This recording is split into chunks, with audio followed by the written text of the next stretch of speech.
Hi, friends. Gene Valentino. Welcome back to the GrassRoots TruthCast.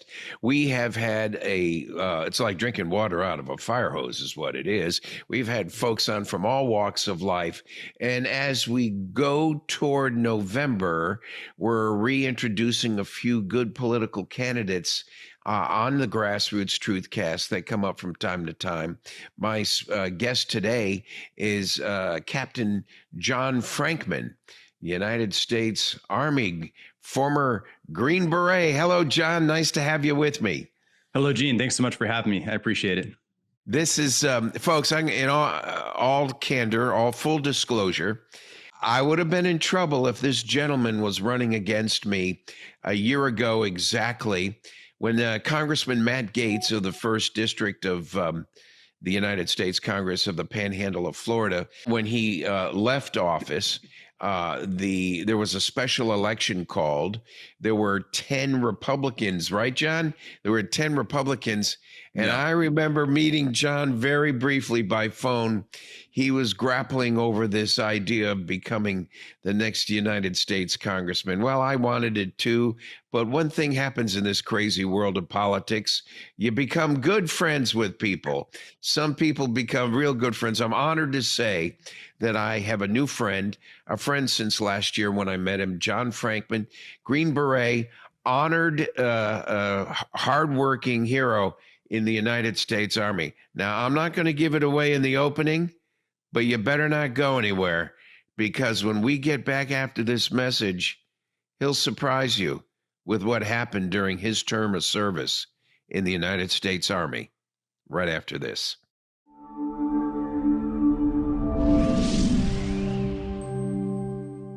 Hello, everyone. Please keep supporting Gene Valentino's Truth Podcast. We need our voice to get out there far and wide and help save our country. Relationships matter because people buy people, and that's why I buy Eddie Zarin Insurance of the Zarin Insurance Agency in Pensacola, Florida. A family-owned business with over 50 years in the business, and they treat people the right way. From homeowners insurance to contractors insurance, condo insurance, commercial insurance, all the different coverages that are out there, and of course auto insurance, they've got you covered. They worry about you first. You're more than a policy number. You're a person who they're watching out for, not when the sun is shining, but after the hurricane has left. If you want real service with real savings, contact Eddie Zarin at the Eddie Zarin Insurance Agency. www.zarininsurance.com. Give them a call today. You'll be glad you did when you do. Welcome back to the GrassRoots TruthCast podcast, and my guest this week, Captain John Frankman, former U.S. Army Green Beret. John, welcome aboard. Thanks so much for having me, Gene. Really great to be with you. Okay, rapid fire. Where are you from? Why did you end up in the Panhandle of Florida? How'd you become a Green Beret? What made you not run for United States Congress against me a year ago? What made you run for it this time? Go for it. Sure. So I was born in Los Angeles, grew up in the DC metro area. My parents, they split up and my stepdad was in the military. But what brought me down to the Panhandle the first time was Ranger School.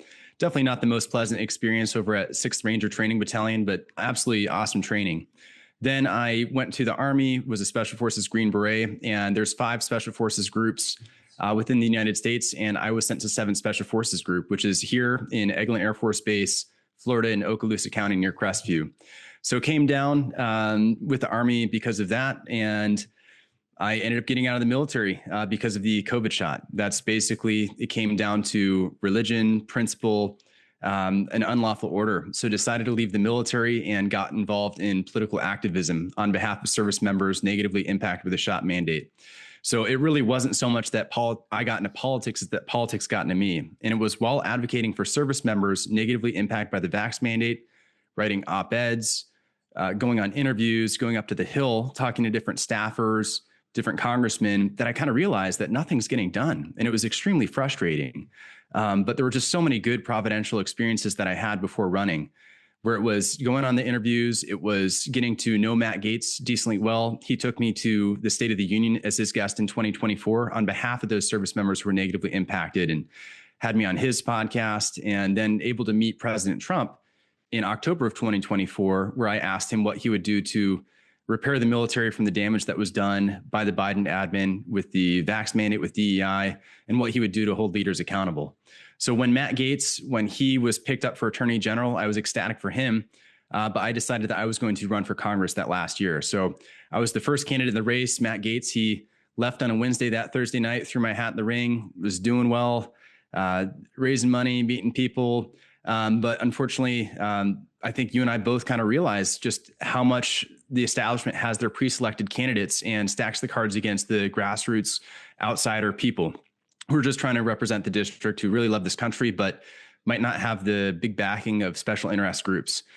So when President Trump, probably via Susie Wiles or whoever else, endorsed Jimmy Patronis, and there were about 15 candidates in the race at the time, I stepped out of that race and thought, hopefully he does a good job. This is who Trump wants. Let me just go and look for other things to do for the time. But over the last year, have been extremely disappointed in Republicans throughout Congress. We have the House, we have the Senate, we have the presidency, but it's one of the least productive sessions in Congress that we've had. And we're just squandering this time totally, and have been disappointed in Jimmy Patronis on a number of issues. I don't think he's done well for the military and veterans within this area, and it's the most veteran densely populated district in the country. He's not a veteran. He hasn't had a veteran on his staff up until I started primarying him. And just with regards to accountability, we need it. But we don't need an establishment placeholder candidate in this district. It's the most conservative district in the state of Florida. It's the most veteran densely populated. I want to squeeze every ounce of red out of here, and I want to take care of our military and our veterans. Well, Donald Trump didn't have to endorse John Fetterman. John Fetterman's an example of what this two-party system is supposed to be, where we put our politics and party alignments second to the principles that we were hired and elected to do. The Democrat Party seems to be evidence of that. And you clearly show that you're trying. I have a quote here from you. Think critically when the future crises arise so as to not give way to propaganda and social pressure, especially when it goes against one's values, individual liberty, and common sense. Your further comment? I look back and am surprised. I understand where it came from, but I'm just impressed with having written it, and just the experience. It's all God, just giving it up to his providence and putting me through. And that was one of the most difficult times of my life, going through the vax mandate, being persecuted, pressured, coerced into getting the shot, but still standing strong. And I think that if we're going to save this country, it's not going to be done just in the general election. It's not going to be done just the primary election. It's going to take us growing closer to God, coming closer to him. It's going to take political involvement from every individual, and individuals just trying to be better people, having a better understanding of our civics, a better understanding of morality, kind of blending the two in order to create an environment that's better for just human flourishing in general. And it's going to have to take us looking at what are we willing to do and not willing to do? What are the principles which we stand for? And we can't just have a blind trust for the government. That's just, our founding fathers were concerned about it. That's how they divided up the three different parts of the government. And we have to be aware of that now, especially as things continue to progress and the power structure continues to change. John, we'll come back to that vax mandate issue in a second.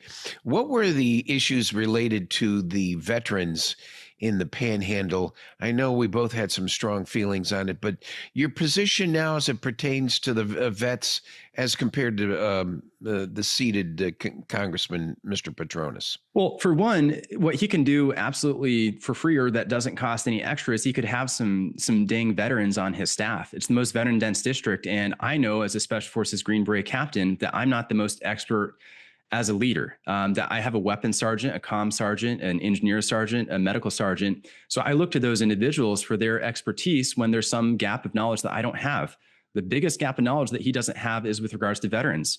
And I don't think it's intentional, but it just shows that it's not a priority for him. So if he had more veterans on his staff, he'd be able to better help with VA disability ratings and other issues and navigating those agencies. And I've had many people who've reached out to me saying that they went to him for help and they didn't get it. And I was able to connect them with people within my network and was able to provide them better help than they were getting from the in-seated paid congressman who has paid staffers, right? So I think that's a problem. And that's something that's just an easy fix.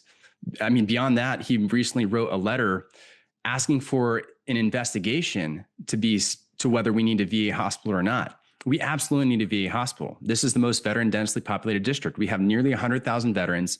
The closest hospital is in Biloxi. They only serve 20,000 veterans there. We here serve about 30,000 at the hospital in Pensacola and the clinic in Pensacola and about 30,000 at the clinic in Eglin. So that's an absolute need that we need to be fighting for. And we're losing units like the 492nd. They're being transferred out to Arizona. That's not something you write a strongly worded letter for. That's something you get involved in the National Defense Authorization Act process to make sure that those units stay here. You know, I was county commissioner between 2006 and 2014. Back then, John, I was with Congressman Jeff Miller, and he was installing the VA hospital, the VA clinic, as it is here today now. And we were pushing for a full-fledged 24/7 hospital. And we got shortchanged. Send them to Biloxi, to the west, or send them to Jacksonville to the east. But this is the propensity of, like you said, over 30,000 retirees within a 50, 80-mile radius within the two counties of your 4-county district. And it's amazing to me how many veterans right here in the Gulf Coast are not getting the timely care they need. I have physicians who are friends of mine working at the Veterans Hospital locally. I mean, they're putting in 60-hour weeks with patient loads most doctors would buckle over having. It's just unfair to the doctor, not to mention the patient. What do you think? What do you think your approach is going to be in terms of trying to get the attention of the VA at the federal level for an expanded facility in Pensacola? I mean, it's going to be trying to get onto the House Armed Service Committee, trying to get onto Veterans Affairs Committee, and even having a military legislative assistant within the office, within DC, within the district. Another thing that, I will do that Patronus has not. But then you make those negotiations and you make your top line items that you go to the table to, that you're asking for when you're working with your party, when you're working with those different, with the committees and whatnot. So it would be to push for that. And one way to do this cheaply, which I think would be the best, is you have the Navy hospital. If you do an interagency swap where you give the VA the Navy hospital and give the Navy the VA clinic, I think there's more of a need in that way. And then you're not paying for the infrastructure to build a whole new building, but just having the hospital gives you more rights, privileges, funding, et cetera. And that's going to make it a lot easier to get the claims process, get the people the help they need. You do that while also giving kind of veterans choice. If they want to enroll in veterans in the VA system, great. If they want to move more towards the Health Alliance, the MAHA movement, in getting their kind of private funds, then we look for something more like of that. The public system, the other public system. Yeah. Well, give them a choice as long as service is being delivered to them without delay. Totally agree with you on that. Hey, switching topics a second. How many opponents do you have in this race? So right now within the primary, there's Jimmy Patronus, who's the incumbent. There's also Doug Chico, and then Gaye Vallimont on the Democrat side. She recently threw her hat in the ring with what I would say is one of the more comical political videos I've seen in my life. So you have 2 Republican opponents and 1 Democrat. And how's your campaign looking? What's the feedback on the street from your travels? I think it's going great. I mean, there's so much grassroots support. And the thing is that I've been here the last few years. I've been after getting out of the military, I didn't just go hide, feel sorry for myself. I got active. I got moving. I was involved in the community. I was speaking to the different recs, speaking to different clubs. I'm not a new entity in this area. I've been here advocating for service members. So there's a lot of grassroots support and momentum that's already building up. My campaign kickoff had over 100 individuals there, have about 100 people on my volunteer list. and then bringing in those small dollar donations. So I think that within the coalitions between the medical freedom movement, within military veteran circles, within pro-life people, and then that kind of national reach that I've been able to have just being on TV and advocating for service members, that a lot of those things will work together in order to properly message and reach the voter that can help put me over the top and beat Petronas and take this area back against an establishment candidate. You know, I want to talk about that platform, which is what people want to, typical, what'd you do for me today? Never mind yesterday, right? I mean, so your platform is very important, but before you do, you did something in the military, which was formidable. You even at the Veterans Conference where President Trump attended last year, you had the privilege of asking him a question on the issues of the VA. Tell me what that question was and what his answer was. Right. So I was part of Veterans for Trump, helped to get him elected, and at a veterans town hall was able to be on stage with him and ask him, well, basically tell him, my name is John Frankman. I was a captain in the Army, Special Forces Green Beret, who was forced out for not getting the COVID shot, and that the Biden admin has been very damaging to the military, pushing DEI, pushing the vax mandate. So I asked him, what will you do to repair the military from the damage that was done? And what will you do to hold leaders accountable? And he said there should have never been a mandate. It should have never happened. He asked if I left. He asked if I got the shot. And he asked if I would come back in. And I told him if there's accountability potentially, to which he said there would be accountability, that he would be firing their asses regarding those flag officers to push the unlawful order. But it was an amazing experience. But unfortunately, the reinstatement process has not been very good up to this point. It's mired in confusion and bureaucratic oversight. That's why one of the platforms I hope you believe, you can fix all the problems in the world, but do you agree that less government is better government? 100%. We need to get back to understanding the 10th Amendment, which is that things shouldn't be done at the federal level. If it's not enumerated in the Constitution and the amendment, it's supposed to be done at the state level. And a dollar goes further in the state than it does at the federal government. And a dollar goes further when you have it in your own pocket than when it goes to the government. So as much as we can strip the federal government of power, and I want to go to DC and I want to have less power leaving from DC because I did the good work of trying to limit the power of the federal government. That's how much I want to limit it. But it seems to me, I don't disagree with what you're saying because I think that is the intent of the Constitution. But when you see the amount of people from the blue states coming to these red states and these getting out from under the sanctuary cities and all the regulations and oversight related, tells me that they've done a bad job at the state level in managing their own affairs. I mean, look at the tsunami of people coming to Tennessee, Florida, Texas, where there's no state income tax, and the people are opening up here and living a life at half the income they needed up in New York. I mean, it's absolutely insane to see that while I like the idea that the Constitution promotes state and local governance, I'm concerned that if we put too much of it in the local hands, we'll see even more fraud, waste, and abuse, which is what we're spending our time talking about. Yeah, I guess that we have seen the fraud, waste, and abuse in Democrat states, largely California and Minnesota. That's what's been kind of most in the news lately. But I think if you have that at the federal government, because we're $39 trillion in debt, which is insane. I mean, putting it in perspective, that's $110,000 for every man, woman, and child if we were going to pay the federal deficit off, or $350,000 for every taxpayer, because most people are not taxpayers, or many are not. So I think there's much more room for the federal government to spend in a negative manner. There's a Catholic principle called subsidiarity.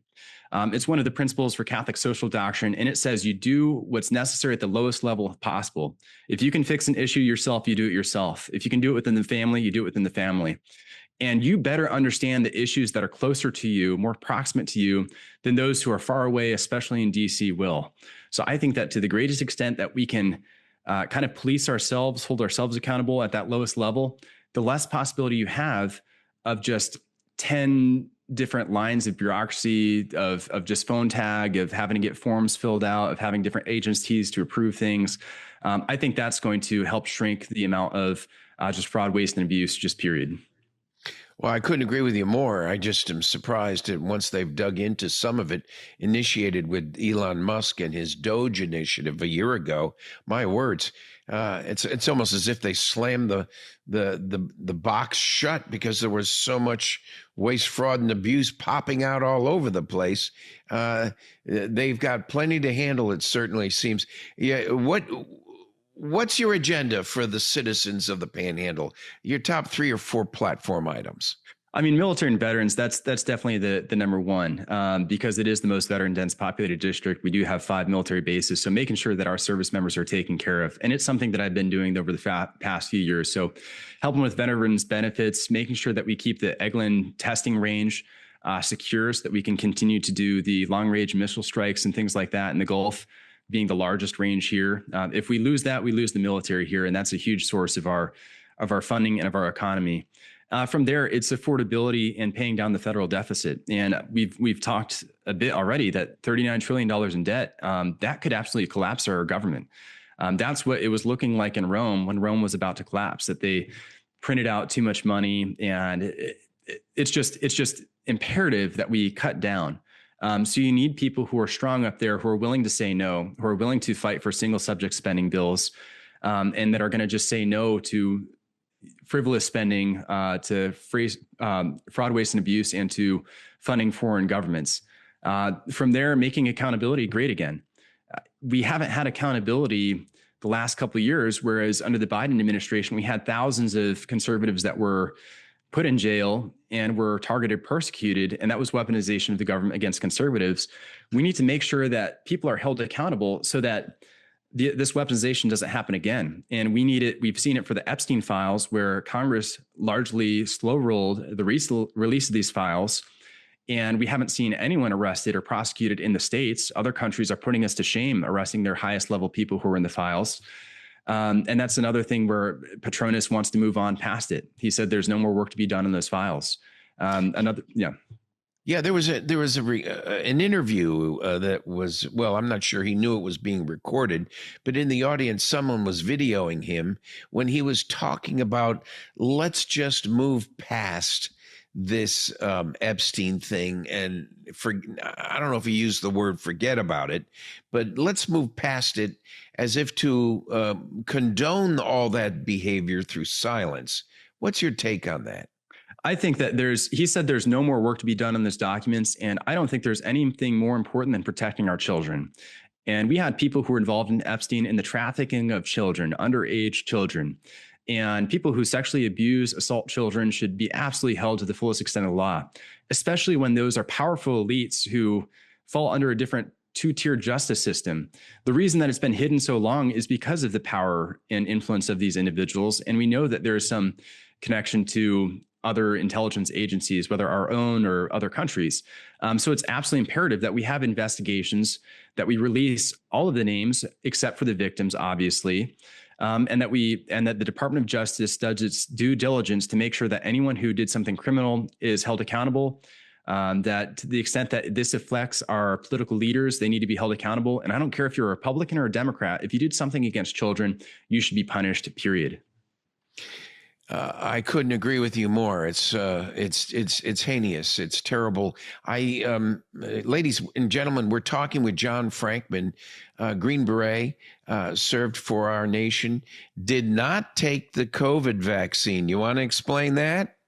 Sure. So I was a Special Forces Green Beret assigned to 7th Special Forces Group. I got there in June of 2020 during the height of all the COVID craziness. And as the COVID shot was coming out, I was just very honest with my team. And we were discussing what are the pros, what are the cons. Most of us had already had COVID, had natural immunity. And as a Christian, as a Catholic Christian, I'm first and foremost, that's what defines me. So I'm totally pro-life. And all of these shots used aborted fetal cells, whether it's in the testing or the testing and production. So I prayed about it. I told my team, I'm not going to punish or reward you based on whether you get the shot, even though we might get punished. And because of that, I had the least vaccinated detachment, all of 7th Special Forces Group, which caused us to lose out on missions, deployments, It cost me team time. It cost me job opportunity. And basically my career was irreparably harmed from losing out on all these different job opportunities. And it was either wait to get kicked out or leave in my own terms. So I put the paperwork in to leave on my own terms. The mandate ended in January of 2023. Unfortunately, my career was already irreparably harmed. So I left in July of 2023. So that's kind of that in the nutshell. When you talk about being left out of certain jobs, you're talking about government-sponsored, government-initiated missions.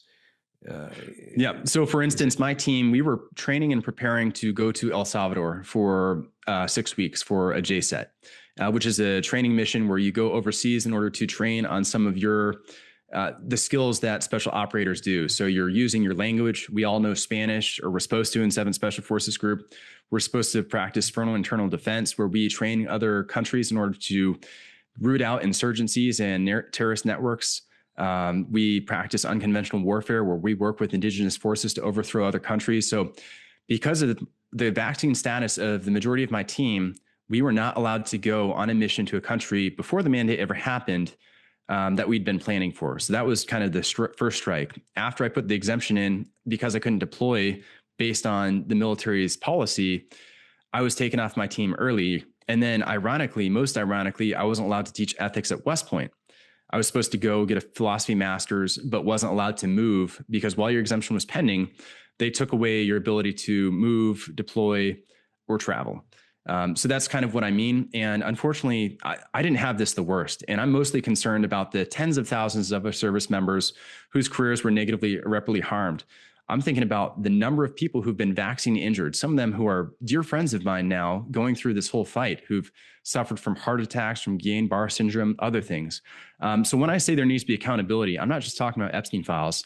I'm talking about the COVID vax mandate, I'm talking about January 6th and people being arrested for that and losing all of their rights as citizens, the 2020 election, the Russiagate. We just need accountability, period. And Congress made it apparent that they aren't interested in accountability when they failed to hold themselves accountable and voted to hide sexual misconduct reports back in the ethics committee. So that's another thing that Patronus voted to do, is to cover that up. So I'm for transparency and accountability, and he is not. You've absolutely opened up Pandora's box, I should say, with this insight that you've provided. What's your plans in the next 5 minutes? Can you give us a capsulization of what your plans are going to be and what you're going to tackle first, second, and third when you become our next United States Congressman? Yeah, absolutely. I mean, it's going to be advocating for that VA hospital. It's going to be advocating for veterans' choice in healthcare. It's going to be probably the first bill will be making sure that the Gulf testing range doesn't sunset. It's going to be introducing a medical freedom amendment. And I'll go full, Thomas Massey and trying to get a discharge petition for something like that to make sure that we have bodily autonomy. If you don't have autonomy over your own body, what rights do you actually have? So we need to have a medical amendment where you cannot be mandated to take a shot, drug, period. And we need to hold drug companies accountable. So getting rid of the Childhood Vaccine Safety Act, where we can actually sue drug companies for the harm that they provide. It's going to be that, and it's going to be looking at those single subject spending bills in order to find what can we cut from the budget. I think that level of accountability is something Donald Trump enjoyed hearing you talk about when you asked him some questions a year ago at that veterans conference. I see behind you on the wall plaques and certain photos of your military background, but I also see some photos of your spiritual and religious leaning. You know, I've never met someone who wasn't successful that didn't have a strong spiritual underpinning. What's going on with those photos from your spiritual background? Sure. So directly behind me, I have Our Lady of Good Counsel. So when I left the military, the first thing I did is I went on an 8-day silent retreat, an Ignatian retreat, to ask God, what is it you want me to do? And I was even open to going back to seminary. I mean, one thing that kind of separates me from a lot of politicians is I spent 4 years studying to become a Catholic priest and have a master's in theology. So faith is absolutely essential. So that's Our Lady of Good Counsel, from where I did a retreat. And that basically kickstarted getting me into this trajectory, God's providence bringing me here. And the other is a Saint Benedict. And there's a great pilgrimage that I go on, Three Hearts Pilgrimage. It's a 36-mile hike where we do reparation for the sins that our country commits against God that offends him. So, I'm not going to win this without God's help, without his grace. And I often, try to pray, and it takes a lot of humility that, God, if you don't want this for me, if this is going to be bad for my spiritual life, don't let it pass. But I pray that I'm able to glorify him in this position and to help serve this country in the same way. John Frankman, if you keep up this approach, I suspect you're going to be our next congressman, a person with strong principles and beliefs that are the foundation, become the catalyst that helps move any good leader forward. And you showing those signs, which the people need to see and hear more of. Ladies and gentlemen, we're talking to John Frankman, Green Beret, United States Army, successful in his own right, a potential priest. And on top of it all, he's contributing back very much so to the community. Strong veterans background. One thing he said off air before we went on, which I think is very much worth repeating, is that you surround yourself with people who I consider subject matter experts that are smarter than you in the given area that you need. You don't need to surround yourself with a bunch of yes men, so to speak. You need people who are trained and skilled to take on some of those things, John, that you and I are not capable of doing. And when you said that to me, it really triggered a nerve, because in my business, I can tell you I had 160 employees, and a lot of them were smarter than me, most of them, and they were doing stuff I didn't have a clue as to what they were doing, but they were vital and needed in their area. I suspect you're going to do that as congressman, huh? 100%. Absolutely. I'd like to be the dumbest person in the room, or, hopefully not, but to have people who are the subject matter experts, when you have your ledge assistants, when you have your comms director. So I'm definitely thinking about that with regards to staffing. Personnel is policy, and you need to have smart personnel that can help you and aren't just going to be yes men. Absolutely. And that sort of construction of your office is needed now more than ever, John, because we sit against a backdrop of so much United States congressmen and women with bad behavior. We witnessed this week, at the time of this airing, in the third week of April, we're witnessing 2 congressmen resigning from office. We've got people doing things that were not within the scope of their authority. We've got a congresswoman in South Florida accused of using funds through the, I think it's the Medicare, Medicaid program, and diverting it for personal use. We see a complete lack of oversight and disregard that took a John Shirley or a Nick Shirley from the central states to end up in California to try to uncover. It took a citizen, a young kid for that matter, who didn't even graduate in journalism, running around with a little microphone and camera in his hand, uncovering all this crap that we're seeing coming out of the misappropriation of funds in which was at the state level, but it was federal monies.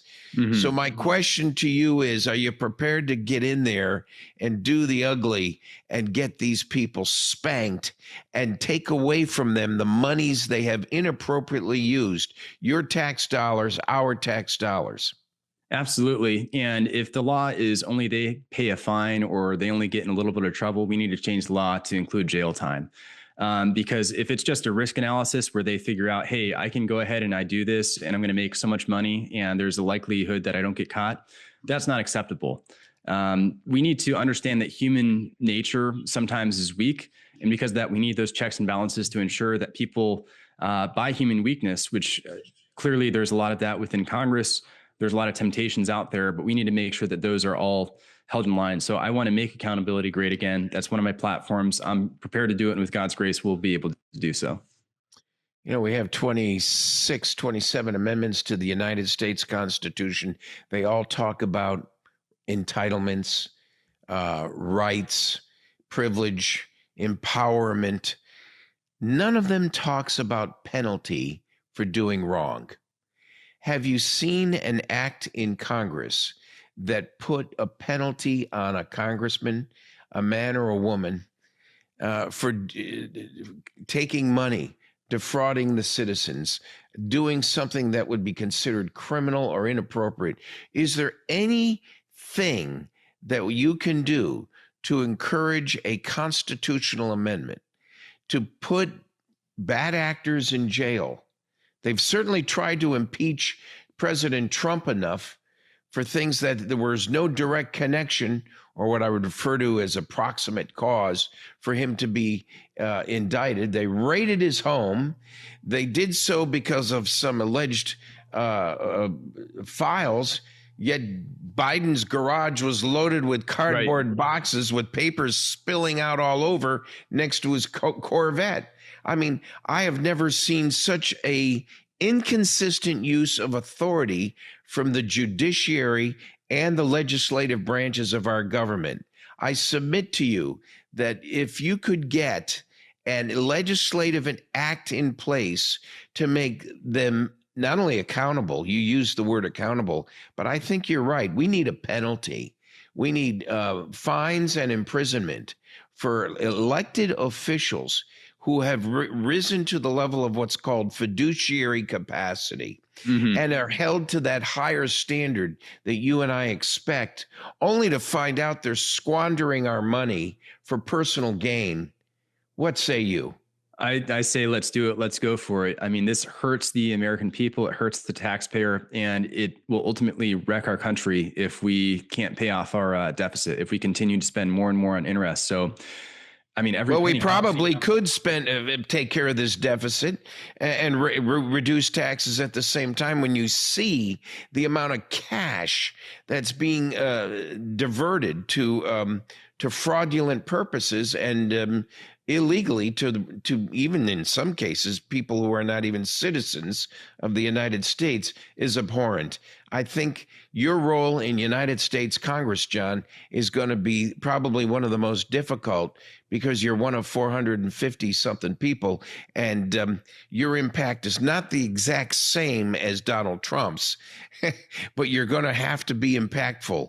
Do you have a strategy to not get hidden away in the bushes in the crowd of congressmen, but rather elevate yourself up like a Jim Jordan or a Ron Johnson, some of the classy men and women of Congress who are really the select few that are trying to do something good? Yeah, absolutely. And I mean, you mentioned Ron Johnson, and he's one of my favorite senators, and I talked to his staff a decent bit. He's been very helpful in the fight for accountability in the vax fight. But I think that my training as a Special Forces Green Beret really helps suit and prepare me for this. When we go through selection, we're given personality tests, IQ tests. We're having to do key leader engagements. So we get taught how we go about and do negotiations. How do we do interpersonal, just kind of conversations with people? And a lot of our training during Robin Sage, for instance, we pretend that we're trying to conduct unconventional warfare. We're trying to overtake a country against an oppressive government. We're working with a guerrilla chief, an area commander, and the characters are outrageous, but you're having to go in there, negotiate, figure out that 51% solution where it benefits you, it benefits them, and you don't take anything personally. And I think that Congress is like a Robin Sage scenario, except the characters are even more ridiculous and outrageous.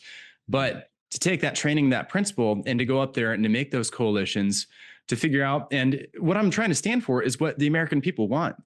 It's not like I'm trying to have some kind of weird agenda where I have to work with whatever amount of congressmen that, hey, here's how we can finagle this and get it over the heads of the American people. It's like, no, this is what the people want. This is how we're going to go about delivering it. And how do we go about getting through the elites and the powerful and the special interests in order to deliver it to the American people? But I think it just takes some common sense. It takes some moral courage, which, thank God for his grace. But I think I've demonstrated that through my fight with the COVID vax mandate. And I want to use all of that going up to Congress. We got a few minutes left. Do you want to give a closing comment summarizing your campaign for United States Congress? Yeah, I'm John Frankman, a Special Forces Green Beret running for Congress. And it's just unfortunate that Republicans, they have the House, the Senate, the presidency, and haven't gotten anything done. I want to go up there. I want to fight for our military and veterans. I want to fight for accountability to hold people in government accountable. I want to fight for affordability through bringing down and paying off the federal deficit. And I want to fight for our rights, for our medical freedoms, and all of our freedoms. And I think we too quickly forget that we went through the greatest infringement on our personal liberties in our lifetime, and we haven't done anything in order to prevent it from happening again. So I'm one of you. And in this district too, I'm one of you. I've lived here. This is where I think God has sent me. And I want to represent you, and I want to fight for you. I'm worried about the future of our country. I think that we're just on a slower trajectory of destruction rather than turning the ship around and righting the ship and moving us into a place of prosperity. But I want to do that, or I want to fight or die trying. So it's a grassroots campaign. If you're willing to support, if you're willing to go to my website, it's frankmanforflorida.com. Even if you give just $20, it's totally great. Greatly appreciated. Because this is a fight, a David versus Goliath, but with the grace of God and with your help, we can do it. Frankman for Florida. What's your website again? It is frankmanforflorida.com. So Frankman, that's the word for, and then all spelled out Florida. Yes. You know, you can always tell a person, your actions have spoken louder than your words. And to thine own self be true, and the passion of your comments certainly has carried over. I appreciate you very much coming on our show. Folks, this is, and while you're here, you can get on his website and become part of his team, or at the very least, here, come to GeneValentino.com, www.GeneValentino.com, and subscribe. And you can communicate with me through the website as well. And I'll make sure any comments or concerns you have about John and his campaign are forwarded to him so he can reach you directly. Mr.